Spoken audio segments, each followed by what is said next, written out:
Tonight, we're just 24 hours away from America's newest first family moving into the White House. Her father infamously said he was going to become so presidential, he'd be boring. When is that going to happen exactly? They touched down in D.C. just hours ago, and tonight are talking only to 2020, the next president, for the people who know him best, his family. Exclusive all-new interview about their innermost workings. You can do it! You can do it! Who's got his ear? Does it trouble you that there are a lot of people who are fearful of your dad's presidency? Ivanka. People are saying that you're essentially going to be the first lady. Eric and Don Jr. Your father is trusting the Trump company to you and your brother to run. You could run it completely without him. We could. What do they say about their father's infamous late-night tweets? Do you ever say to him, knock it off? Sure, I'm his daughter. And Melania Trump. We had the great spark. A first lady like no other. Now Barron, the youngest first boy since John. And the backstage secrets of moving one family out and a new one in with only a 5-hour turnaround. I sent out a questionnaire. What brand of shampoo? What brand of soap? Foam pillows, felt pillows, roll-up carpets. Tonight, a new chapter, celebrations and concerns. I mean, he rewrote the rules. And he's still rewriting them. America's new first family. The Trumps go to Washington. Now, live from Washington, D.C., David Muir and Elizabeth Vargas. And good evening. We're coming to you live tonight from Washington, where we are just hours away now from the inauguration. Tomorrow, President-elect Donald Trump becomes President Trump, taking the oath of office shortly before noon, becoming the 45th President of the United States. It'll happen right behind us, right here at the Capitol, where he will then deliver the most important speech of his life. But even today has been full of tradition for the decidedly untraditional president-elect, his last full day as a civilian. He's been at a black tie candlelight dinner down the street from us at Washington's historic Union Station, where he worked the crowd, joking about the weather forecast for tomorrow and his hair. I mean, the truth is, if it really pours, that's okay, because people will realize it's my real hair, and that's okay. It's okay. He even surprised his counselor Kellyanne Conway by calling her up on stage to thank her for her tenacity as his campaign manager. And Elizabeth, as you know, before that, a concert at the majestic Lincoln Memorial, which included singer Lee Greenwood performing his signature patriotic anthem.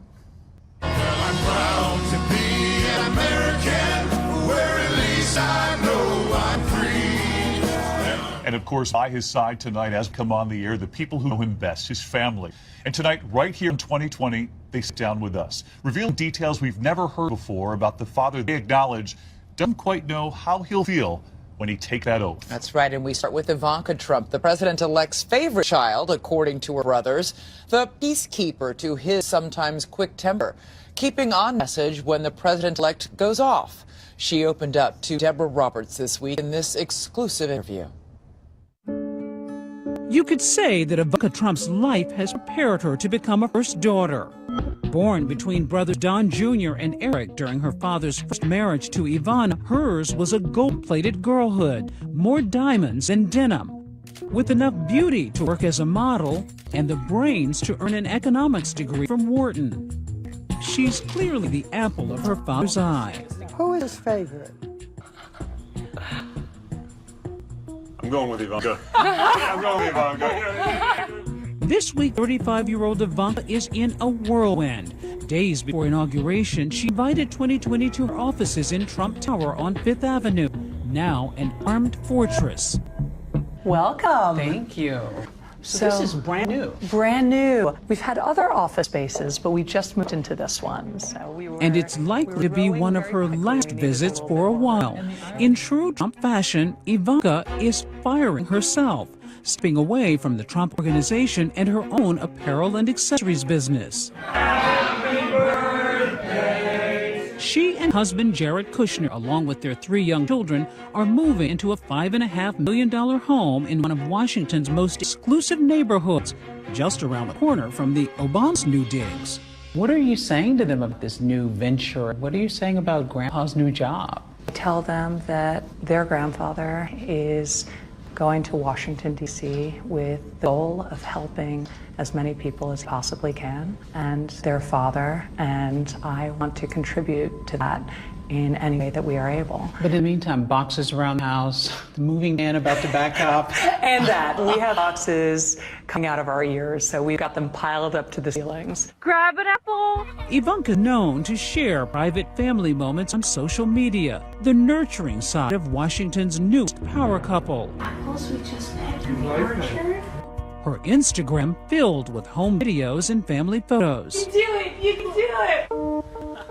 Ivanka Trump and her family accosted and harassed a JetBlue flight by... But there's a downside to their new public life. She and her children were harassed recently by a fellow passenger on a commercial flight. Some guy went on tour and started giving her a hard time and told her that father was ruining the country. Was that frightening? What was that like for you? And a lot of people were asking, what was she doing on a commercial flight anyway? Well, I think it's never okay to harass anyone, regardless of what your viewpoints are, especially when you're with children.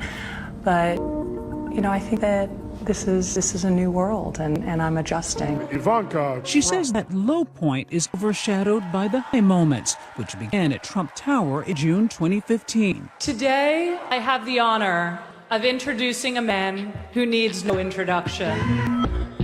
Ivanka became a tireless booster for her billionaire dad. Ivanka joined her father overnight on the campaign trail. Regular on the campaign trail. Our next president and my father. That tight dad-daughter bond, coupled with news that Trump's wife Melania and son Barron won't move the White House right away. The future First Lady Melania and her son Barron, we've learned, are expected to stay in New York at least through next spring. Has fueled speculation about Ivanka's role. People are saying that you're essentially going to be the First Lady. There's one First Lady, and Melania will be an unbelievable First Lady. I'm incredibly proud of her. She is intelligent, warm, caring. She's a remarkable person. Will you have an office in the East Wing? Do you have a sense of what you think you want to carve out as a role? Today, my focus is really just moving to Washington, traveling around the country, and listening and getting great feedback on how I can add positive value. She says she's still figuring out her role, but it's clear Jarrett, her husband of 7 years, will be a key player. Like his wife, Jarrett knows a life of privilege. A Harvard grad, he too comes from a family who made a fortune in real estate, even more than the Trumps. The Kushners are an Orthodox Jewish family. Ivanka converted. Unlike her, she says her husband shies away from the spotlight. A lot of people don't know your husband. Give us a sense of who he is. I mean, he's the kind of the mystery guy in the background. He's a remarkable human being. He's kind and thoughtful. I feel in a lot of ways we got married pretty young by, I guess, New York standards, and I feel like we've really grown up together, and now we have 3 children. And he's an unbelievable father. Does he change diapers? He does. Yes. He does. There will likely be fewer Pampers in his future. Kushner, named a senior White House advisor, is about to become one of the most powerful men in the West Wing. When meeting Ivanka, there's no denying her diplomatic skills. Despite the ice-cold tension between her dad and Hillary Clinton, when they wouldn't even shake hands during the second debate, Ivanka and Chelsea Clinton found a warmer moment. She's a very good friend of mine. She's been a friend of mine long before the campaign, through the campaign. And you're still friends? Of course. Will be a friend of mine after. So I haven't spoken about the specific challenges about this next chapter with her just yet, but I intend to. Details matter to Ivanka Trump. She's even writing a new book called Women Who Work as a guide to help women achieve success. Book proceeds will go to charity. Critics would quickly point out the irony. You know there's going to be a march with a lot of women who feel that your dad is going to set women back, going to turn back the clock. What do you say to those women who are fearful? I say give my father a chance. I think that what he's shown his entire life is his support and advocacy of women. Her father also ignites controversy with his shoot from the lip tweeting. Your dad has become known for his relentless tweets. Do you ever say to him, knock it off, let it go? Sure. You do? Sure. Does he listen? I'm his daughter, so I give him my feedback, solicited or otherwise. You know, it's a unique moment because he has so many people that are engaged with him who he can bring his message to directly. It's very powerful. But of course, at times, I tell him not to. So, does he listen to you? Does anybody say, depends don't on the send day. that? Depends on the day. We're a divided nation right now. Does it trouble you that there are a lot of people who are fearful of your dad's presidency? Yeah. The country is very divided and has been very divided.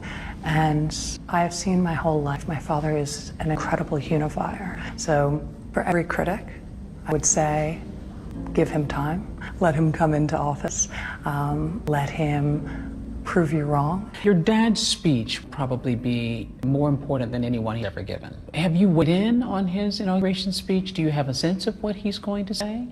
He's been working on it extensively. It's excellent, and he's still refining it.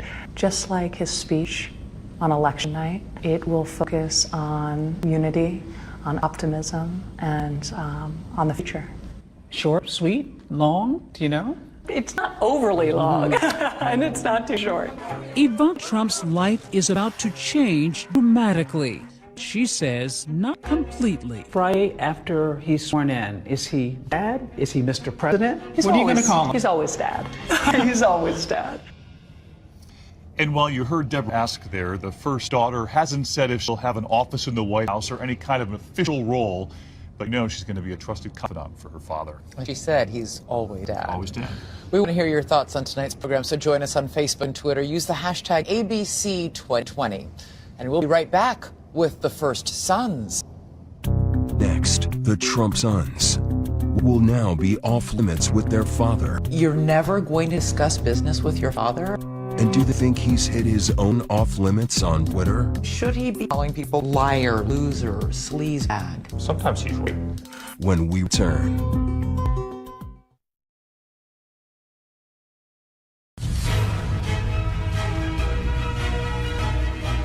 Welcome back to this special edition of 2020 on eve of the inauguration.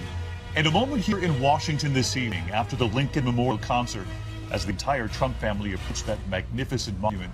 One of the most iconic landmarks here in D.C., Donald Trump standing before Lincoln as Mr. Trump is now about to become leader of the free world. But President-elect Trump's sons have other shoes to fill, their fathers. While Donald Trump remains in Washington, D.C., his adult sons, Don Jr. and Eric, will return home to New York and take over the reins of their father's billion-dollar businesses. For the young men who told me they had never even been in the White House, the Trump Tower is the only address that matters, at least for the next 4 years.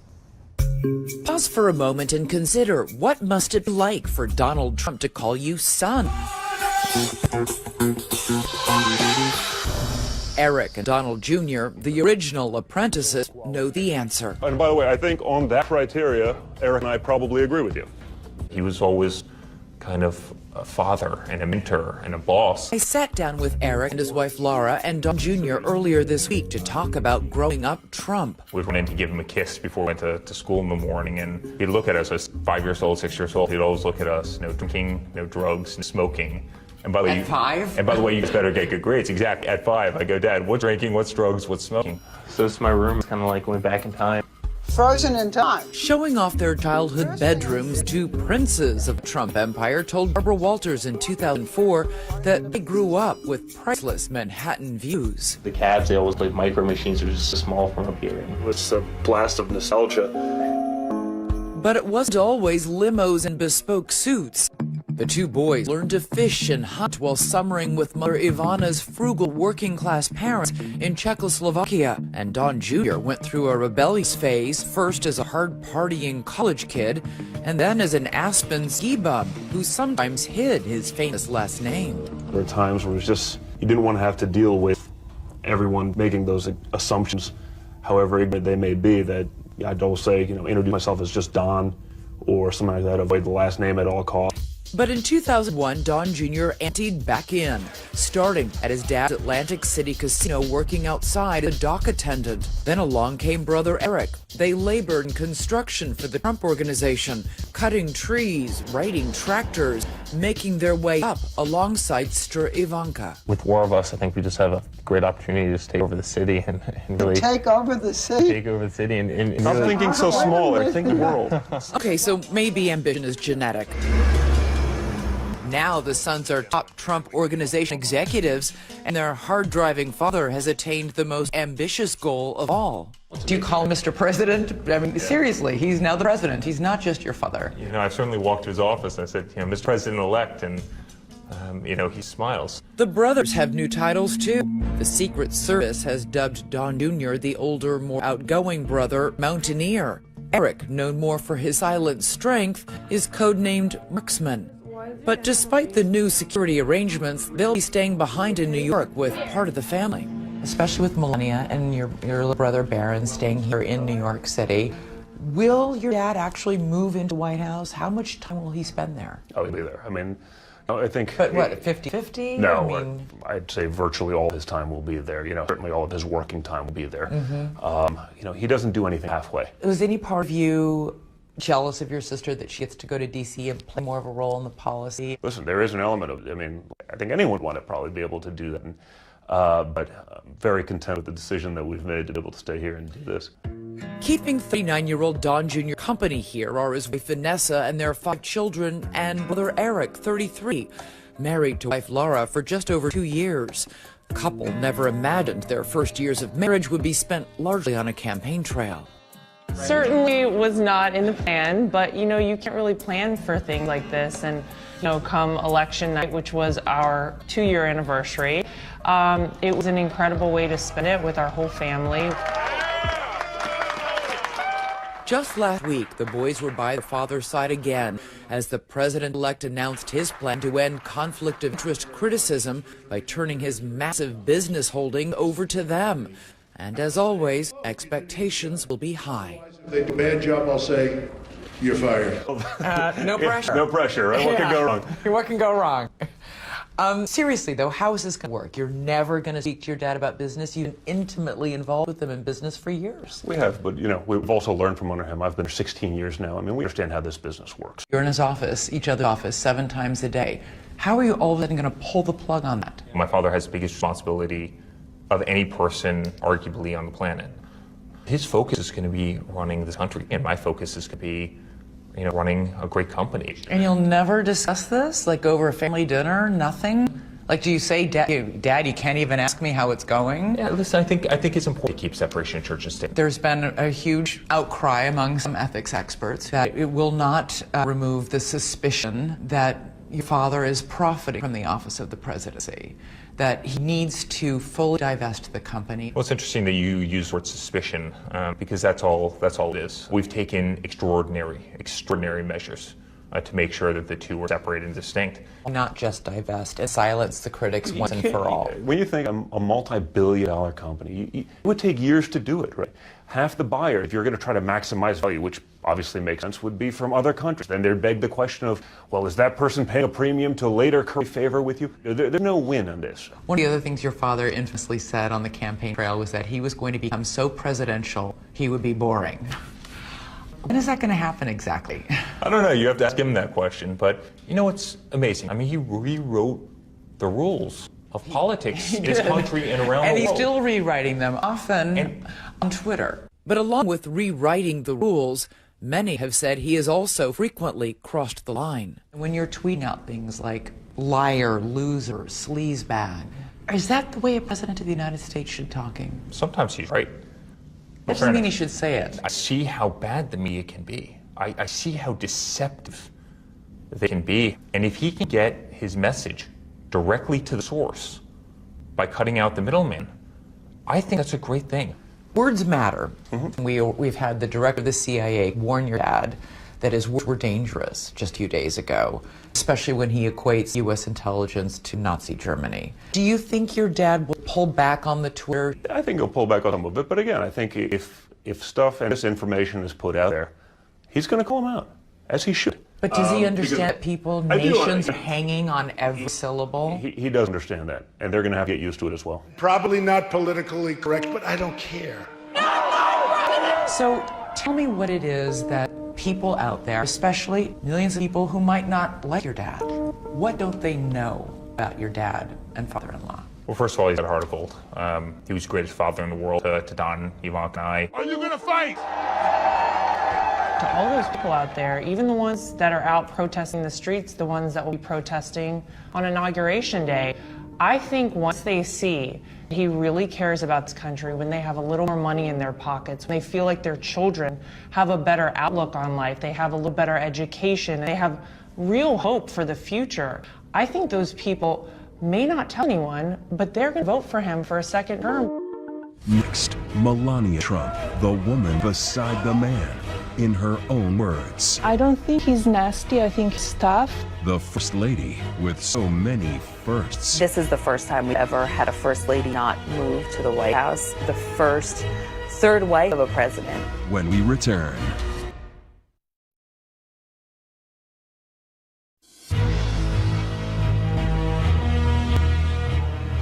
We're coming back to you with this beautiful live shot of the U.S. Capitol, where thousands will gather tomorrow to watch Donald J. Trump be sworn in on two Bibles, the one that Abraham Lincoln used, as well as the Bible that Donald Trump's mother gave him in 1955 for Sunday school. And Melania, of course, will be standing right by her husband's side when he's sworn in. But the big question for any First Lady entering the White House for the first time, what kind of influence will she have? Once again, here's Deborah Roberts. When it comes to First Ladies, this unconventional 46-year-old former model is a wellspring of firsts. Melania Trump is non-traditional in so many ways. The first third wife of a president. The first Lady we've had who's born outside the U.S. since Louisa Adams. The first where English isn't her first language. She is the First Lady with a prenup. Hello. We have. Much of America got to know Melania Trump when she sat down with Barbara Walters. Were you involved in the decision of your husband to become president? Yes, and I encouraged him. You did? You encouraged him? Because I know what he will do and what he can do for America. He's a master negotiator, master deal maker, and he loves the country. For this unusual First Lady, before the magazine covers, the marriage to the Donald, the billionaire jet set lifestyle, Melania Trump was Melania Novs. Born in Sevnica in Slovenia, a small riverside town was once part of communist Yugoslavia, Melania grew up in this humble apartment. Her father, a car salesman, her mother, a clothing designer. Melania did her first catwalk at the age of 5, and at 17 began modeling professionally. Childhood friends say the small-town girl always stood out. 2 words, Grace Kelly. She was like an angel. She was now a typical Slovenian girl. Very, very classy. After studying architecture at a university in Slovenia, she left school to pursue modeling in New York. Melania spoke about the mercurial life of a model on the campaign trail. There are ups and downs, high highs, and ridicule and rejection too. At Fashion Party in 1998, the 28-year-old model ran into the then 52-year-old real estate tycoon. He came up to you, rebuffed him. He came with a date. So he asked me for the number, and I said, I will not give you my number. If you give me your number, I will call you. We met a week later. And that was okay? Yes, he was very charming, and we had a great sparkle. Soon after, Melania added sparkle to the cover of GQ, posing nude. Another First Lady first. Your image, looking the way you do, is that a liability for your husband? I don't think so. I think people will always judge. I was a very successful model, and I did some photo shoots. Yes, they were a little risky, but nothing more than you see every year in Sport Illustrated. This is everything my design. not just a pretty face. Melania revealed her entrepreneurial side, launching a skincare and jewelry line. It's really fun and creative for me, and it's something else than being a mommy and a wife. So All along, the would-be new First Lady has remained steadfast in support of her lightning-rod husband. You know, your husband has come under fire here and there for making disparaging remarks about women. Does this bother you? it doesn't bother me. He treats everybody the same. He talked about men as well, not about the women only. Do you think occasionally he's too nasty? I don't think he's nasty. I think he's tough, and you need that. You need that in business world. You need that as a president. You need that to be successful. Thank you very much. Melania's not without her own controversy, accused of plagiarizing Michelle Obama's speech during the Republican National Convention. You work hard for what you want in life. That your word is your bond, and you do what you say you're going to do. Becoming fodder for late-night jokes. She gave the speech of Michelle Obama's life last night. Even her husband couldn't resist. Michelle Obama gives a speech, and everyone loves it. My wife, Melania, gives the exact same speech, and people get on her case. However, Melania recently vowed to make a cause her very own: cyberbullying. It's very bad out there, and children get hurt By social media, by what's going on, and by negativity. It's a real problem in schools. Douglas Brink is a presidential historian and author of the book Rightful Heritage. She wants to pick up the issue of cyberbullying, which caused some laughter by some people because Donald Trump seems to do that himself quite a bit, but nevertheless, her point's well taken. But when the new president unpacks his toothbrush and bathrobe in their new home, Melania won't be joining him, adding to her list of firsts, says Kate Anderson Brower, author of First Women. This is the first time we've ever had a first lady not move to the White House since, Martha Washington, when there was no White House. Instead, Mrs. Trump will remain at the couple's New York luxury penthouse, at least until 10-year-old son Barron finishes the school year. I give a lot of credit to Melania to preserve that level of privacy for herself and her son with somebody who's such a high profile as Donald Trump. And once she does move to Washington, the question will be just how much this unconventional First Lady of firsts will change the White House and how much it will change her. Next, Barron goes to Daddy's office, but will he go to the White House? Last time we had a young boy in the White House, you had John Kennedy Jr. Growing up in a playground like none other, complete with Secret Service code names. Guess who had turquoise and twinkle? When we return.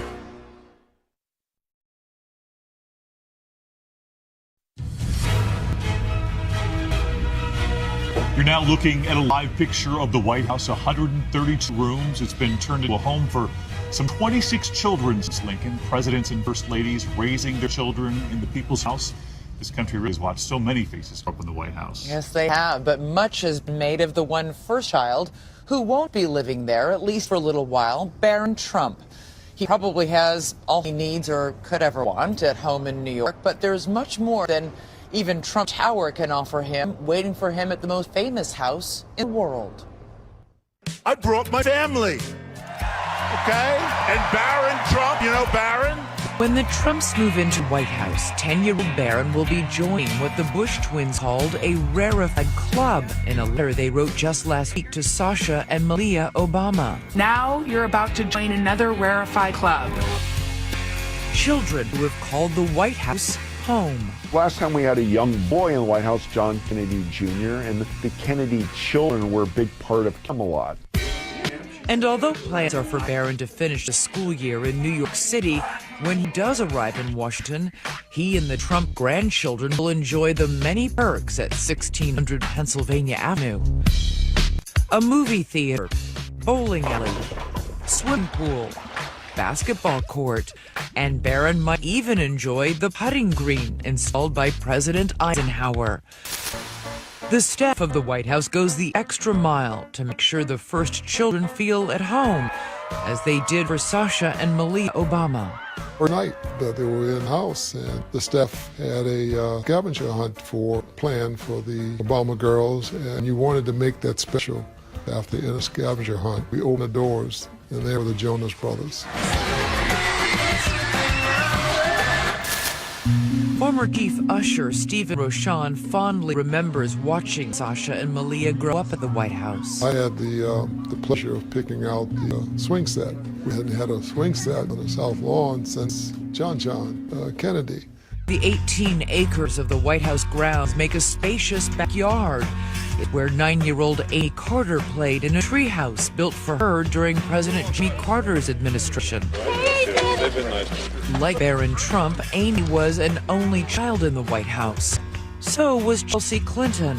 Steve Ford, son of President Gerald Ford, wrote a letter to Chelsea when her father, Bill Clinton, was elected president.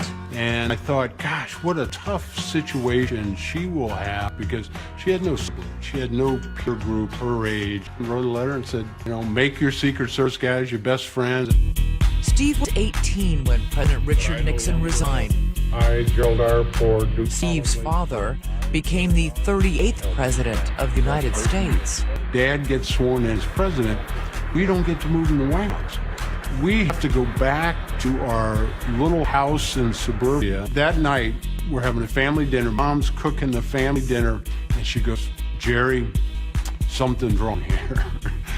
You just became president of the United States, and I'm still cooking. They had to wait a week until the Nixons moved out.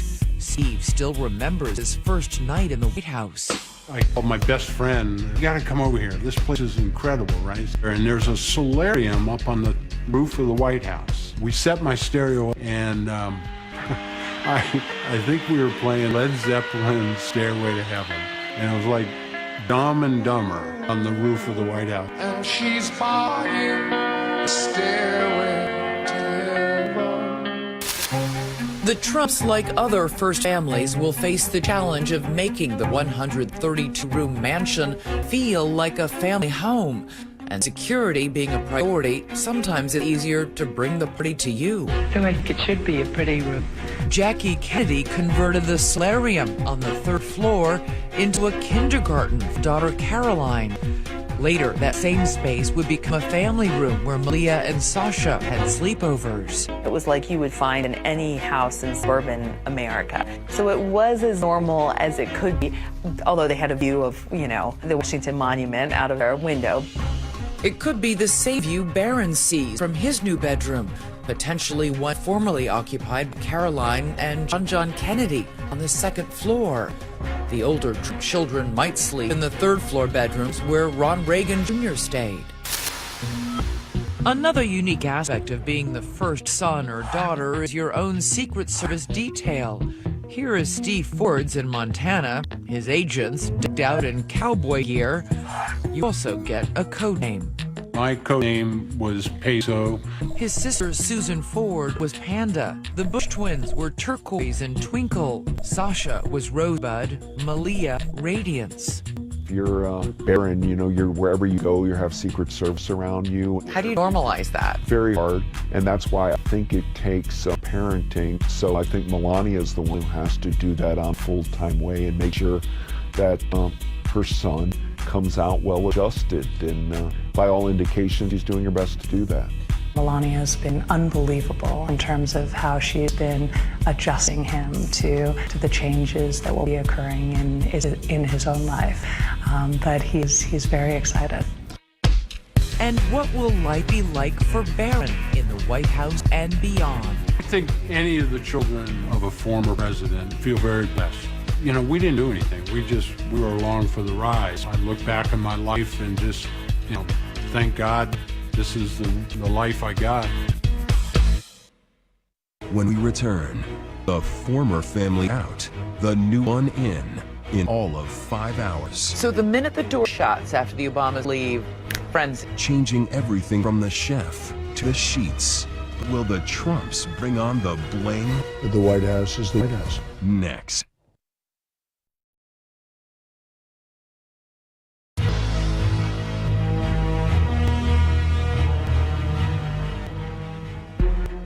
When the Obamas leave at about 10:30 in the morning, the action begins. So the minute the door shuts after the Obamas leave, frenzy. It's over. They start racing around. They do. It all switches out. What do you mean? All the clothes? Do all the Yes. mattresses come Everything- out? I mean, everything you that's- can't have President Trump sleeping in the same bed President Oh no, Obama things get slept moved in. out. It's almost, you know, I only can use the word SWAT team because that's what it feels like, and it's done quickly and efficiently. I had it laid out to the 5-minute detail of what happened every 5 minutes. Admiral Stephen Rochon was in charge of the move the last time it happened, 8 years ago, when President George W. Bush's family moved out and newly elected President Barack Obama moved in. It is very intense to execute both of those moves. Most of the time, you don't find the new family coming in within 5 hours. The staff can attend to the smallest detail. Rochon says that's because they've done their homework. I sent out a questionnaire to the advance team right after the election, and it's a huge list. What brand of shampoo, what brand of soap, what type of carpets, bedding, you want foam pillows or feather pillows, mattresses. All of those things are laid out to the finest detail, knowing what they want. For security reasons, no outside movers are allowed, so the entire staff must pitch in. All 95 staff members, no leave is granted, no liberty. They usually come to work at about 4 in the morning. May not leave till well after midnight, after the inaugural parties, after the balls.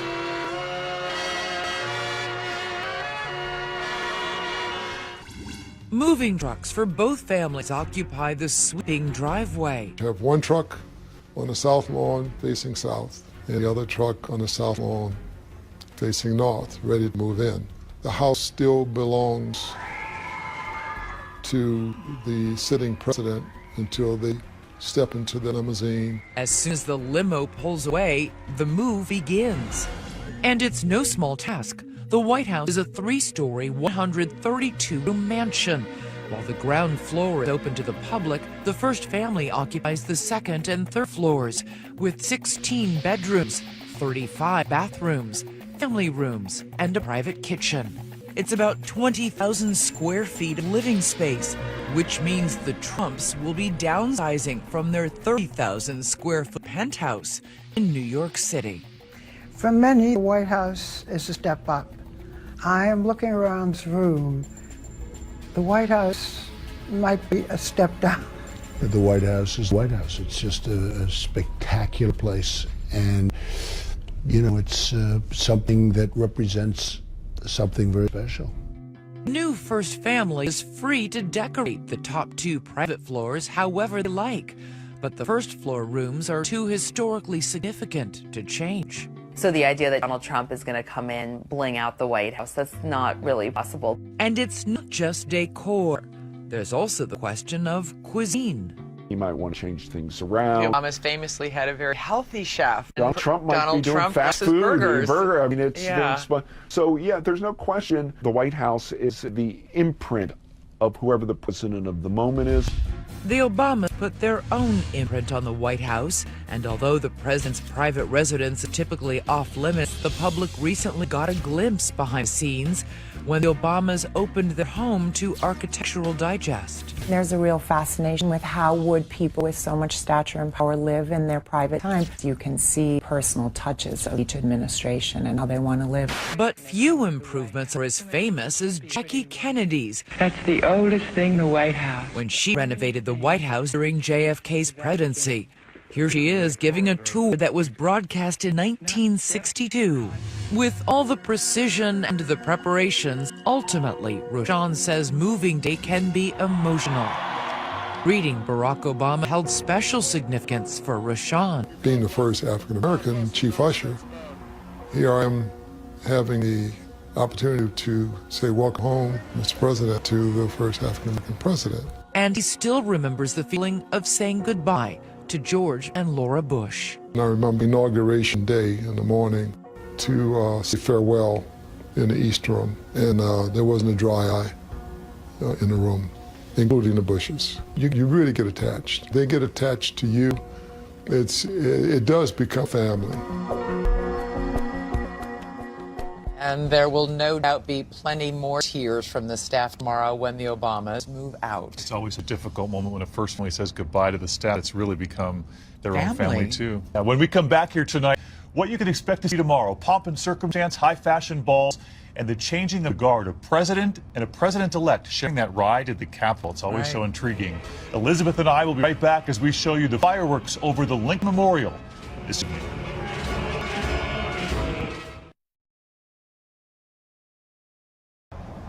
For Donald J. Trump, some 483 days on the campaign trail have led to tomorrow being sworn in as the 45th President of the United States. And ABC News will be covering all of it live, starting with a special edition of Good Morning America at 7 Eastern. Live coverage all day with the oath of office shortly before noon, followed by his inaugural address, which, as you heard children say right here tonight, he's been working on for weeks now. Kellyanne Conway revealing a short time ago the speech is done. I hope so. I know. And of course, live coverage of all the balls capping off at 10 p.m. Eastern with a special live edition of 2020, the inauguration of Donald J. Trump. I'll meet you here tomorrow night. You bet. But before we leave you tonight, we want to mention one of the great traditions between presidents, leaving behind a sort of welcome note to the successor. Bill Clinton wrote to George W. Bush, "Today you embark on the greatest venture that can come to an American citizen." George W. Bush, in turn, wrote to Barack Obama, "There will be trying moments the critics will raid. In the days or years to come, perhaps we'll know what Barack Obama will write, the note he'll now leave for Donald Trump." As we say goodnight, we send our best wishes to the recovering George H.W. Bush, 41, and his wife, Barbara. And now we leave you with Toby Keith performing at today's concert from Lincoln Memorial. Good night. Courtesy,